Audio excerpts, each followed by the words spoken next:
दोस्तों good evening. अच्छा भाई, आज मार्केट में जो है दोस्तों एक गिरावट देखने को मिली है। गैप अप ओपनिंग के बाद दोस्तों एक टाइम पास हुआ और उस टाइम पास के बाद एक बड़ी जबरदस्त प्रॉफिट बुकिंग 2 बजे के बाद देखने को मिली है। बैंक निफ्टी तो बिल्कुल टैंक निफ्टी बन गया है दोस्तों। जबरदस्त गिरावट स्टेट बैंक में, बाकी भी बैंकिंग स्टॉक्स में देखने को मिली है।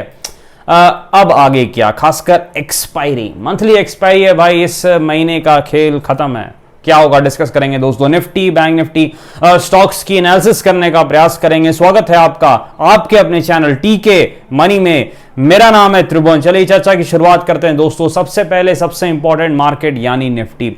इंडिया विक्स वॉलेटिलिटी इंडेक्स कहां पर है? लगभग वही 12 के आसपास है। डाउ जोन्स जैसे मार्केट कल भागा था दोस्तों, अच्छा भागा था। जैसा मुझे याद है ये 250-300 पॉइंट ऊपर गया था, लगभग अराउंड 300 पॉइंट के आसपास ये ऊपर था डाउ जोन्स। तो एक अच्छी शुरुआत हुई हमारे मार्केट में, लेकिन कुछ हुआ नहीं भाई। हमने कल डिस्कस क्या किया था दोस्तों कि हम तेजी करेंगे। कब तेजी करेंगे? प्लान क्या था हमारा? 360 के ऊपर, 19,360 के ऊपर, 19,360 के ऊपर हम तेजी करेंगे और हमारा टारगेट 19,450-60 के आसपास रहेगा। 19,450 से 19,460 के आसपास रहेगा 100 पॉइंट का। लेकिन ये प्लान एग्जीक्यूट नहीं हो पाया दोस्तों। रीजन आपको पता है, डाउ जोन्स के कारण। मार्केट ऊपर खुल गया भाई, क्या कर सकते हैं? कुछ नहीं कर सकते हैं, सिर्फ टाइम पास कर सकते हैं। तो इस कारण से ऊपर खुलने के बाद दोस्तों मार्केट ने कुछ नहीं किया, बिल्कुल ही बोरिंग मार्केट, कुछ भी नहीं हुआ दोस्तों। 2 बजे तक तो बिल्कुल ऐसा माहौल था जैसे कि आप एक नींद भी ले सकते हैं। मार्केट में कुछ नहीं था, कुछ भी नहीं था। लेकिन उसके बाद जैसे ही रेंज टूटा, रेंज ब्रेकडाउन हुआ, उसके बाद एक बड़ी तीखी गिरावट देखने को मिली। 100+ पॉइंट की बड़ी गिरावट देखने को मिली है निफ्टी में। और बैंक निफ्टी तो काफी गिरा है और बैंकिंग स्टॉक्स के कारण ज्यादा गिरा है निफ्टी, क्योंकि एफएमसीजी स्टॉक्स चले हैं भाई, इसमें कोई शक नहीं है। बैंकिंग स्टॉक्स गिरे हैं। अब आगे क्या दोस्तों डिस्कस करेंगे। देखिए अब तेजी की क्या स्ट्रेटजी रहेगी हमारी, वो स्ट्रेटजी क्या है। देखिए तेजी की जो स्ट्रेटजी रहेगी दोस्तों, रखेंगे वही स्ट्रेटजी रखेंगे। 19,360 के ऊपर करेंगे तेजी। क्या करेंगे भाई? 19,360 के ऊपर जब निफ्टी जाता है तो हम तेजी करेंगे। स्टॉप लॉस क्या रहेगा? 25 से 30 पॉइंट का स्टॉप लॉस रहेगा। स्पॉट के चार्ट के हिसाब से आपको एडजस्ट करना पड़ेगा अपने ऑप्शन में, जो भी आप काम करते हैं, फ्यूचर जो भी आप करते हैं। तो तेजी कब करेंगे हम? 19,360 के ऊपर, 360 के ऊपर। और हमारा स्टॉप लॉस क्या रहेगा? लगभग 19,335 के आसपास हमारा स्टॉप लॉस रहेगा। और हमारा टारगेट क्या रहेगा दोस्तों? लगभग 19,430 के आसपास हमारा टारगेट रहेगा।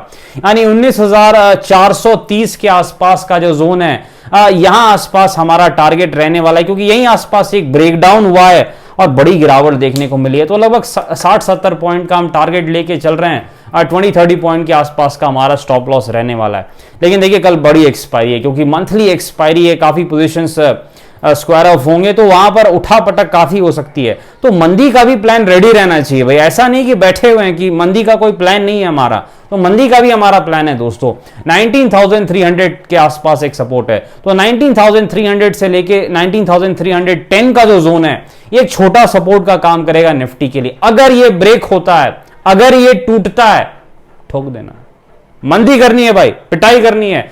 19,310 के नीचे अगर निफ्टी जाता है, रिस्क लेंगे। क्या रिस्क लेंगे? 20 पॉइंट का रिस्क लेंगे। यानी स्टॉप लॉस क्या रहेगा? 19,330 हमारा स्टॉप लॉस रहेगा। वैसे आपको एडजस्ट करना पड़ेगा अपने ऑप्शन में, जो भी आप काम करते हैं। तो 19,310 के नीचे हम शॉर्ट करने वाले हैं, मंदी करने वाले हैं।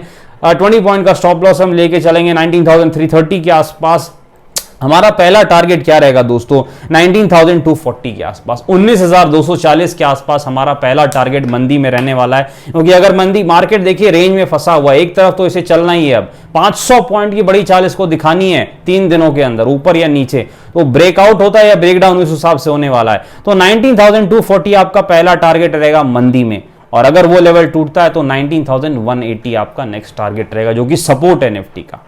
डब्ल्यू और एम पैटर्न स्ट्रेटजी बिल्कुल फॉलो करनी है। डब्ल्यू में तेजी, एम में पिटाई और 30 पॉइंट का स्टॉप लॉस, 100+ पॉइंट की कमाई। चले निफ्टी बैंक के पास चलते हैं। बड़ी गिरावट हुई है भाई निफ्टी बैंक में, बड़ी गिरावट हुई है। ऊपरी स्तर से तो खतरनाक गिरावट हुई है निफ्टी बैंक में। इधर तेजी का कुछ है क्या भाई? क्या कोई लेवल है क्या तेजी का? आसान लेवल है क्या दोस्तों तेजी का? देखिए आसान लेवल तो मुझे नहीं मिल रहा है, लेकिन एक लेवल मिल रहा है तेजी के लिए दोस्तों, 44,300 के आसपास, 44,300 के आसपास। अगर बैंक निफ्टी 44,300 के ऊपर निकलता है तो 70 पॉइंट का स्टॉप लॉस आप रखेंगे स्पॉट के चार्ट के हिसाब से। और आपका टारगेट क्या रहने वाला है 44,600 के आसपास, 44,600 के आसपास आपका पहला टारगेट बैंक निफ्टी में रहने वाला है। ये चीज आपको याद रखनी है।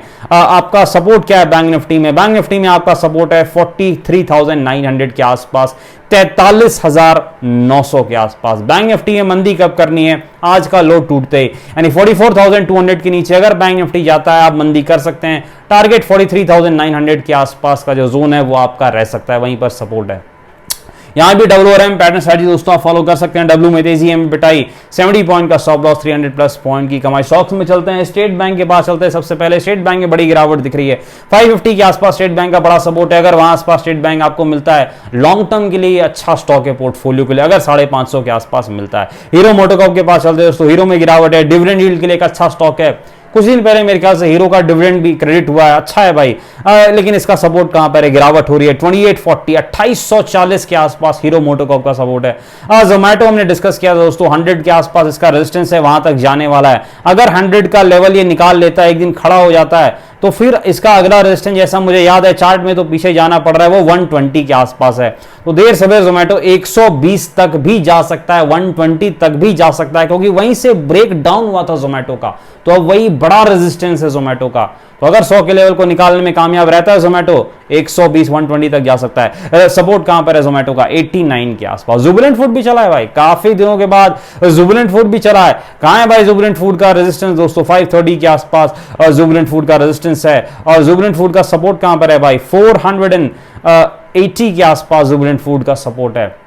जुबिलेंट फूड काफी दिनों के बाद चल रहा है। डिस्क्लेमर आपको पता है दोस्तों, वीडियो एजुकेशन और इंफॉर्मेशनल पर्पस के लिए फाइनेंशियल एडवाइजर से बातचीत करके फैलने बाजार में काफी जोखिम है, थोड़ा ध्यान से काम करें। धन्यवाद।